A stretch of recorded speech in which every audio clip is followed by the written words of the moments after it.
60+ ബ്രിജി കേട്ടിലേക്ക് വീണ്ടും സ്വാഗതം. ഞാൻ 2 ചിക്കൻ ഡിഷ് പറഞ്ഞെങ്കിലും ഒന്ന് മാത്രമാണ് അപ്ലോഡായത്. അപ്പോൾ ഇതാണ് അടുത്ത ചിക്കൻ ഡിഷ്. ഇതിന് വേണ്ടിയുള്ള കുറച്ച് ഇതിൽ ഏറ്റവും വലിയ അട്രാക്ഷൻ എന്താണെന്ന് വെച്ചാൽ ഒന്നിലും നമുക്ക് മസാലയൊന്നും അരയ്ക്കൊന്നും വേണ്ട. അപ്പോൾ ഇതിനു വേണ്ടി ഞാനൊരു 1/2 കിലോ നല്ല പീസ് ചിക്കൻ നല്ല ചിക്കൻ പീസുകൾ എടുത്തിട്ടുണ്ട്. കാലും അങ്ങനെ 1/2 കിലോ മതി. അപ്പോൾ അതിലേക്ക് കുറച്ച് മഞ്ഞൾപ്പൊടി, കുറച്ച് മുളക് പൊടി, ഒരു 12 ഏലക്കായ. 12 ഏലക്കായ അയ്യോ എന്ന് വിചാരിക്കേണ്ട, അത് നല്ല ടേസ്റ്റാണ്. പിന്നെ തേജ്പത്ത, ബിരിയാണി ഇല 2 എണ്ണം, കുറച്ച് ക്ലോസും കുറച്ച് പട്ട, എല്ലാം ഹോൾ മസാലയാണ്, ഒന്നും അരയ്ക്കാനൊന്നിനുമില്ല. പിന്നെ കുറച്ച് ജീരകം.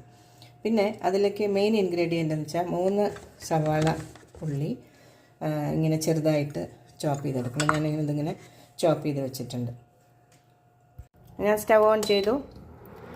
പാത്രം ചൂടാകുമ്പോൾ കുറച്ച് എണ്ണ ഒഴിക്കും. പക്ഷെ ഇതിൽ കുറച്ച് തീരെ കുറവ് പറ്റില്ല, കുറച്ച് എണ്ണ ഒഴിക്കണം. ആ എണ്ണ ഒഴിച്ച് കഴിഞ്ഞിട്ട് അതിൻ്റെ കൂടെ ഒന്നുകിൽ ബട്ടർ അല്ലെങ്കിൽ നെയ്യ്. ഞാൻ ബട്ടർ ഇട്ടു. അപ്പം അതൊന്ന് ചൂടാവുന്നത് വരെ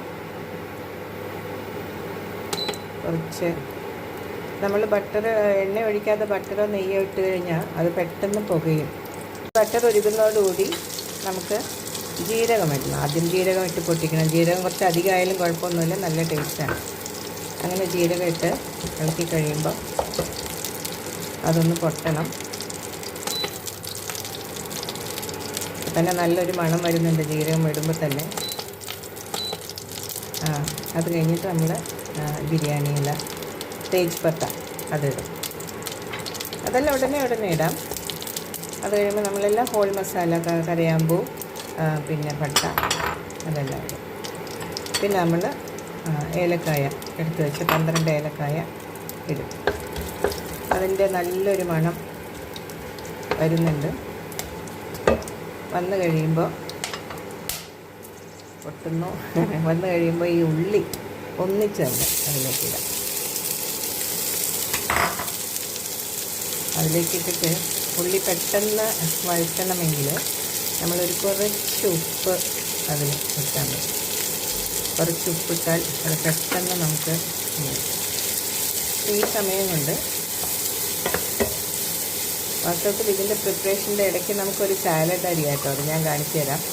അങ്ങനെ ഗോൾഡൻ ബ്രൗൺ ഒന്നുമില്ല, കുറച്ചിങ്ങനെ വെട്ടി ഞാൻ എപ്പോഴും കാണിക്കുന്നത് പോലെ അത് മൂടി വെച്ചിട്ടുണ്ടെങ്കിൽ പെട്ടെന്ന് ഉള്ളി സോഫ്റ്റ് ആവും. കുറച്ച് നേരം മൂടി വെച്ച് കഴിഞ്ഞിട്ട്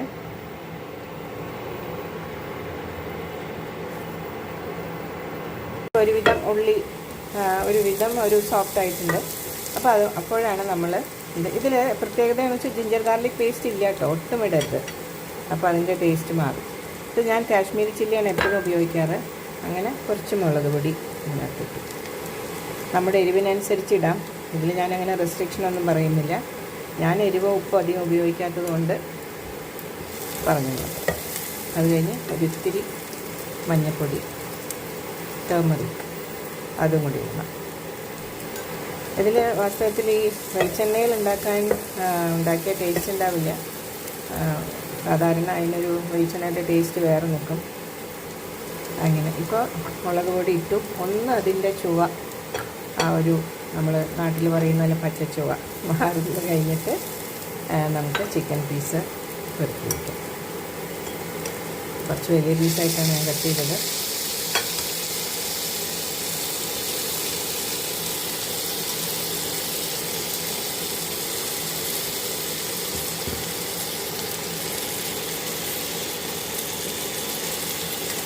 ആദ്യം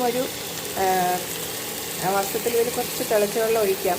പക്ഷേ ആദ്യം അല്ല, അത് ഇപ്പോൾ കുറച്ച് ചിക്കനിൽ നിന്ന് ഒരു വെള്ളം ഇറങ്ങാൻ വേണ്ടി നമ്മളൊരു 2 മിനിറ്റ് ഇത് മൂടി വയ്ക്കും. 2 മിനിറ്റ് ഒന്ന് മൂടി വെച്ചു. പിന്നെ വീണ്ടും ഒന്ന് ഇളക്കിയിട്ട് പിന്നെയും ഒന്ന് മൂടി വെച്ചു. ഉള്ളിയൊന്നും കരിയരുത്, ഹൈ ഫയറിലിടരുത്. പിന്നെ അത് കഴിഞ്ഞിട്ട് നമ്മൾ സിമ്മിൽ തന്നെ ഇടണം. അപ്പോൾ ഞാനിവിടെ കെറ്റിലിൽ കുറച്ച് വെള്ളം തിളപ്പിച്ചിട്ട് കുറച്ച് ചൂടുവെള്ളം, തിളച്ച വെള്ളം വളരെ കുറച്ച് മതി ഒഴിച്ചിട്ട് ഈ ചിക്കൻ ഒന്ന് വേവാൻ വേണ്ടി നമ്മൾ ഒരു 5 മിനിറ്റ് അടച്ച് വയ്ക്കും. ചിക്കൻ ഏകദേശം വെന്ത് തുടങ്ങി. അപ്പോൾ അതിൻ്റെ ഇടയിൽ കൂടി ഞാൻ വിചാരിക്കുന്ന ഒരു സാലഡ് ഞാൻ കാണിച്ചു തരാം. നമുക്ക് സാലഡ് ഇഷ്ടമുള്ളതൊക്കെ എടുക്കാം. ഫ്രൂട്ട്സും വെജിറ്റബിൾസും ക്യാരറ്റും ഒക്കെ ഇതിൻ്റെ അടിയിലുണ്ട്, ക്യാപ്സിക്കം കളറുള്ളത്, പിന്നെ ആപ്രിക്കോട്ടും ബദാമും ഒക്കെ ഞാൻ ഗാർണിഷ് ചെയ്യാൻ വേണ്ടിയിട്ട് ഇത് ഫിഗാണ്. അതൊക്കെ നമ്മൾ പുറത്ത് പോകുമ്പോൾ കൊണ്ടുവരുന്നതുകൊണ്ട് അത് നിർബന്ധമൊന്നുമില്ല. അപ്പോൾ ഞാൻ ഈ ചിക്കൻ ഡിഷിൽ ലാസ്റ്റ് കുറച്ച് ക്രീമും തൈരും വേണം. അത് ഞാൻ ആദ്യം പറഞ്ഞിട്ടില്ലെങ്കിൽ ക്ഷമിക്കുക. അപ്പോൾ നിങ്ങൾ വിചാരിക്കും ഈ സ്ത്രീക്ക് തൈര് കൊണ്ട് മാത്രമേ ഉള്ളൂ ഭക്ഷണം അറിയുള്ളൂ. അങ്ങനെയല്ല, തൈര് എപ്പോഴും നല്ലതാണ്. അത് വിരുദ്ധ പദാർത്ഥമാണെന്നൊക്കെ പറയുന്നുണ്ട് മീനിൻ്റെ കൂടെയും ഇറച്ചിയുടെ കൂടെയും. പക്ഷെ അങ്ങനെയൊന്നും അല്ല എന്ന് ശാസ്ത്രീയമായി തെളിയിക്കപ്പെട്ടു. അത് ആക്ച്വലി പ്രോബയോട്ടിക്കാണ്. നല്ലതാണ് തൈര്. ചിക്കൻ നല്ലപോലെ വെന്തു. അത് നിങ്ങൾ ഇളക്കി പൊടിക്കാതെ ഇങ്ങനെ ഉള്ളിയുടെ ഇത് എടുത്ത് മേലേക്ക് കോരി ഒഴിച്ചാൽ മതി. എല്ലാം കൂടി ഇട്ട് ഇളക്കുമ്പോൾ അതിൻ്റെ പീസിൻ്റെ ഭംഗിയൊക്കെ പോകും. എന്നിട്ട് അതിൽ നമ്മൾ ഒരു സ്പൂൺ തൈര്, നല്ല തൈര്, കട്ടത്തൈര്, അത് നല്ലതുപോലെ ഇളക്കി. നിങ്ങൾക്ക് ക്രീമാണ് തൈര് വേണ്ട, ക്രീം ഒഴിക്കണമെങ്കിൽ അങ്ങനെ ക്രീമായാലും മതി. വാങ്ങിക്കുന്ന ക്രീം കിട്ടും. അല്ലെങ്കിൽ ഞാൻ സാധാരണ പാല് എടുത്ത് വെച്ചിട്ടാണ്, പാലിൻ്റെ പാട എടുത്ത് വെച്ചിട്ടാണ് ഇത് ഉണ്ടാക്കാറ്. അപ്പോൾ ഇതിങ്ങനെ just you to fold in, സൈഡിൽ ഒഴിച്ചിട്ട് അതിങ്ങനെ അതിൽ നിന്നും എടുത്ത് എല്ലാ സ്ഥലത്തേക്കും ആക്കിയാൽ അപ്പോൾ നല്ലൊരു കളർ വരും. ഇത് ഞാൻ തനിയെ ഷൂട്ട് ചെയ്യുന്നതുകൊണ്ട് എൻ്റെ ഒരു കയ്യിൽ ഫോണാണ്.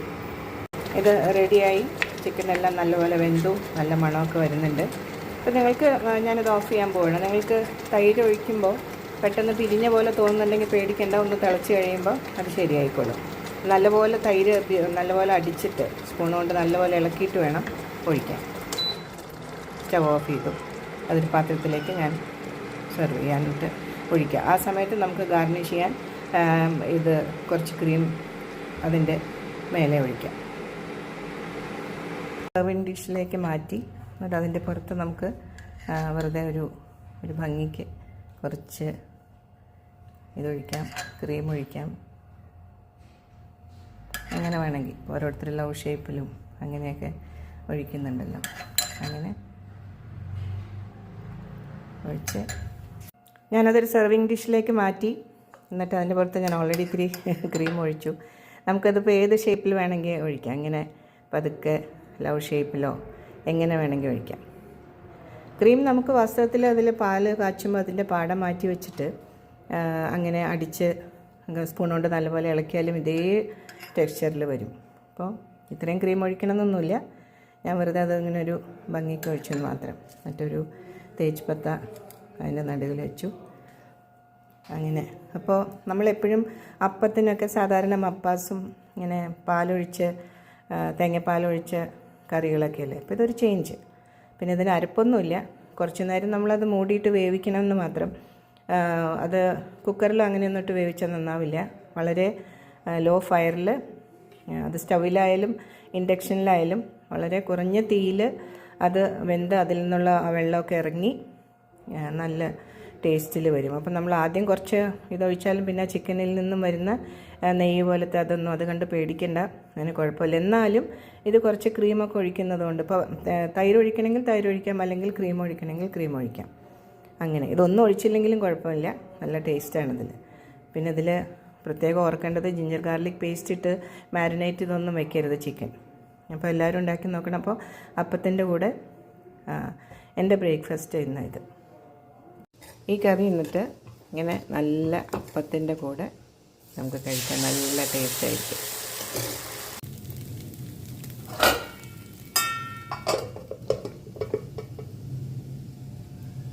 കുറച്ച് ക്രിസ്പായിട്ടാണ് എനിക്കിഷ്ടം, അതുകൊണ്ട് ഞാൻ അങ്ങനെ എടുത്തു. അല്ലെങ്കിൽ അതിന് മുമ്പ് തന്നെ നമുക്ക് എടുക്കാം.